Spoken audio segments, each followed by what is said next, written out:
Into the Dark is a series of horror films from Blumhouse Pictures in association with Hulu. It's this thing where Hulu releases a feature-length film every week with commercials for a year every month, based around a holiday in that month, since last October for a year. Now that their original lineup has ended, I, who admittedly came into this late, will give a review for all of these movies. This series has been renewed for another year, and the first episode will probably be out by the time I finish this video, but I'm just going to focus on the first year, or a season if you want to call it that. What did I think of it overall? It was pretty hit and miss, and I don't think that any of them were amazing, but some of them are good for a casual watch. It was interesting enough for me to keep watching for some time, but I only decided to catch up now so that I can make this video. It's not put together into one collection, which might suck if you, like me, would want to watch them all in order, although with the scattershot quality of these movies, that might actually be a good thing. Anyway, let's review the movies in the order that they came out. First off, they start off with a notoriously hard to pull off but great when done right subgenre of the horror comedy. Directed by Paul Davis, based off a short he contributed to the horror anthology movie Patient 7. A hitman is trying to dispose of a high-profile body when he and the body are mistaken for simply a really good costume. In a moment of desperation, he ends up taking up someone's invitation to come to a Halloween party in that costume to avoid the cops, and chaos naturally ensues. It isn't scary, but it does have pretty decent humor and good gore effects. But the movie's main flaw is with its characters. Everyone except for the hitman is an unlikable slasher film trope, which I guess is great for the last act when they all start dying, but not so much for the rest of the movie. And if you're wondering, no, the hitman isn't supposed to be likable either. He's more of a sympathetic villain, and I'm using the word sympathetic very loosely. But it's good for a fun, forgettable horror comedy with an original-ish concept, but ultimately this was seen by most as an underwhelming start, and they sadly never attempted another horror comedy again. Yet. Which brings us to the November movie, Flesh and Blood for Thanksgiving. Directed by Patrick Lussier, who also did the remake of My Bloody Valentine. Ironically, Flesh and Blood is a far less bloody, more psychological suspense film in the style of something that Hitchcock would have made, and it pushed the anthology somewhere in the right direction with critics. In it, a traumatized girl who is afraid to leave the house years after her mother's murder starts to suspect that her father might not be as innocent as he seems. This is great acting and a good plot and atmosphere. I was completely invested the whole way, but then, after it ended, I suddenly switched gears and asked myself that was it. This is the kind of thriller that should surprise you with its plot twist, but those twists just never come. The whole time I was expecting some big reveal that changes everything I thought I knew about the story, but no, everything's pretty straightforward, every question is answered a little too early, and there are no real surprises. Also, looking back on it, it really missed the opportunity to explore the idea that she was so afraid to leave her home, but the danger was actually inside her home. But like I said earlier, it's still a very suspenseful movie, and I would still recommend it to fans of classic thrillers. It is surprisingly among the better made ones in the series, even if its lack of surprises might hurt it at the end. And in December, we get Puka, based around What Else? Christmas. Directed by Nacho Vigalondo, who also did the recent indie hit Colossal. This is more of a Lynchian style of psychological horror. It follows a struggling actor who gets a job as a mascot for the next big toy, and as he keeps wearing the costume, his mind begins to unravel.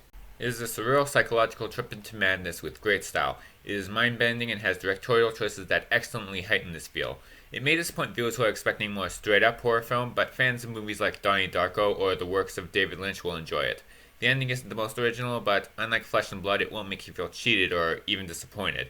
It is definitely different from most other Christmas horror films, and is worth a watch. And now we're at January, with New Year, New You. The first one that I would say that I actually disliked. Directed by Sofia Takal. I should probably give some examples of what else she did. She also did a movie called Always Shine. Oh, and she's also directing the upcoming Black Christmas remake. This one is about a YouTube beauty personality who invites her friends over for a New Year's party where the secrets of the past come back.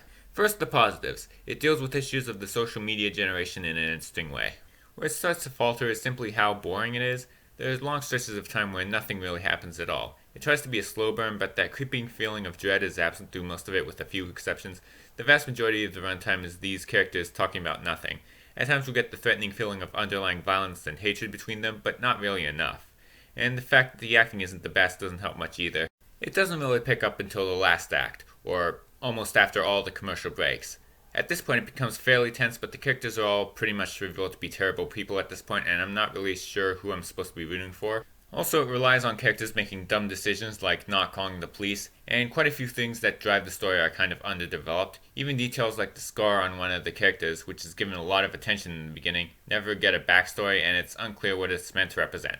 Yeah, overall, probably not worth your time. We follow that up with February's palate cleanser, Down, for Valentine's Day. From Daniel Stamm, director of The Last Exorcism, it tells the story of a businesswoman who finds herself trapped in an elevator over a long weekend with a male stranger.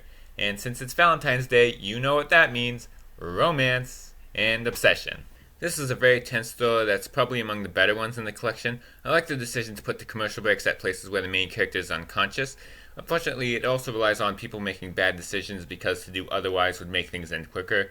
So I can't really say that it was great, but if you want a claustrophobic thriller with an interesting enough premise, then you could do a lot worse than this. Which brings us to our next installment, March's Treehouse, which was, in my opinion, the worst one. It comes to us from director James Roday, who is better known as an actor, particularly for the show Psych. Anyway, it's about a celebrity chef who goes to his vacation home to escape some negative publicity for a while. It doesn't work. This one I actually had to look up what holiday this was for, since it's the first one to not have that day mentioned in the movie. Turns out it's for International Women's Day, which is apparently in March. Yes, the vast majority of the negative publicity turns out to be from Me Too type stuff. To its credit, I liked how this one actually represented the spirit of the holiday, rather than just made it happen at around the same time. After all, what better way to celebrate International Women's Day than with a film written and directed by men? I mean, yes, men can make feminist movies, but this really was kind of a missed opportunity. Anyway, the positives. It deals with relevant subject matter and follows the proven adage that bad people getting what they deserve is always satisfying. Also, much like Down, it makes the interesting transition to commercial by having the main character go into unconsciousness. Like New Year, New You, this is also a slow burn that doesn't turn into a straight-up horror until late into the movie, albeit the beginning is slightly more interesting. However, there is wooden acting and very thin characterizations. And when things turn bad for the main character, its message is handled in an extremely heavy-handed manner and contains dialogue like this. You are all just a bunch of angry bitches. We're not angry bitches, we're angry witches. And the ending is really bad. It feels like an after-school special, and from a horror standpoint is very anticlimactic. Also, the twist is pretty stupid, and the final few seconds really only work from a thematic standpoint. I can't tell what they were trying to do because it kind of negates the twist, but at the same time, that twist is revealed in a way that basically allows for no room for doubt. Women deserve a better horror movie than this. Then we get to April's I'm Just Effing With You, from director Adam Mason, whose IMDb page says he's best known for movies called Blood River, The Devil's Chair, Broken, and Luster. For April Fool's Day, we follow an internet troll who checks into a motel run by a man who likes to play annoying pranks on his guest. When it started, I was expecting it to be a sort of treehouse-style karma trip, but as it went on, I got something else. As the pranks get more and more mean-spirited, this turns into more of a simple horror story about the crazed motel owner. The man is played excellently by an actor named Hayes MacArthur, who nails the insanity, and then it basically turns into a sort of unraveling of the main character's mind, somewhat like Puka, but not quite. It has a stylized feel that separates it from the rest of the series, but that style often runs along the fine line between cool and just plain obnoxious. The main character is unlikable, but that's probably intentional. But even though we're introduced to him by having him hurl childish and vulgar insults at innocent people online, they keep him restrained enough to make him a little more tolerable than the people in the body. Also, the ending is kind of weak. It's not a perfect movie, but it's good enough. May gave us All That We Destroy, from director Chelsea Stardust, who also did a movie called Satanic Panic.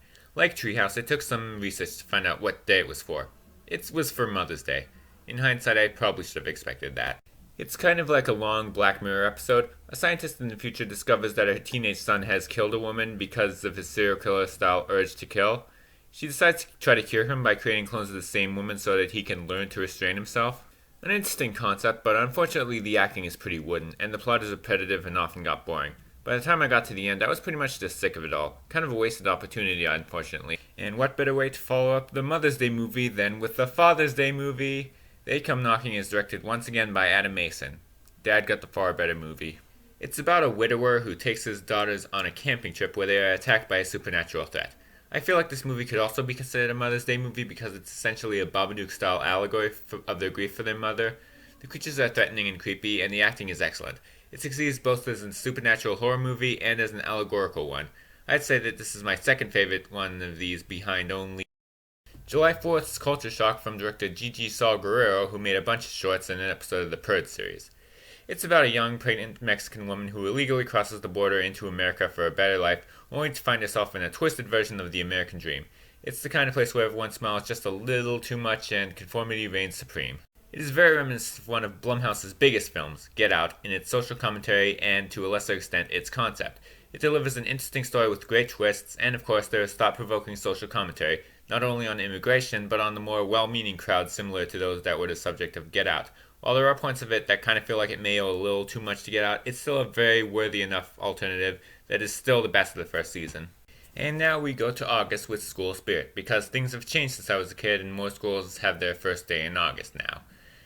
Directed by Michael Gann, who also did a movie called Burn, it's about a group of people who are brought together by a weekend detention and bond with each other while breaking the rules the supervisor set out for them.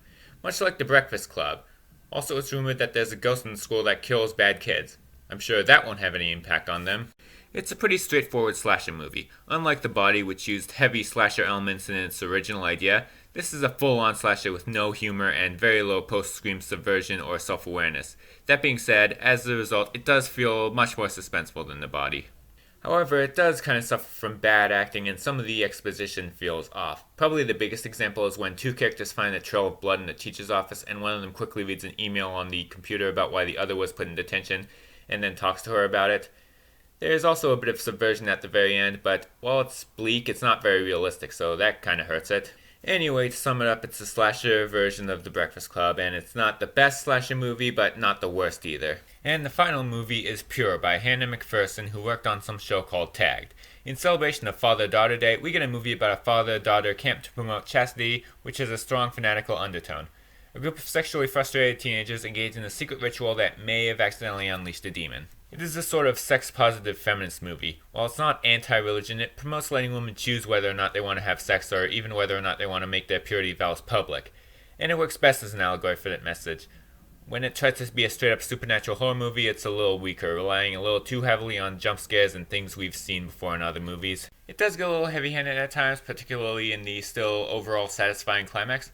Although when you compare it to something like Treehouse, it isn't nearly as on the nose, and is the better made and better written movie. Who would have guessed that a female director would make a better movie about women than a man could? Anyway, this series is okay, I guess.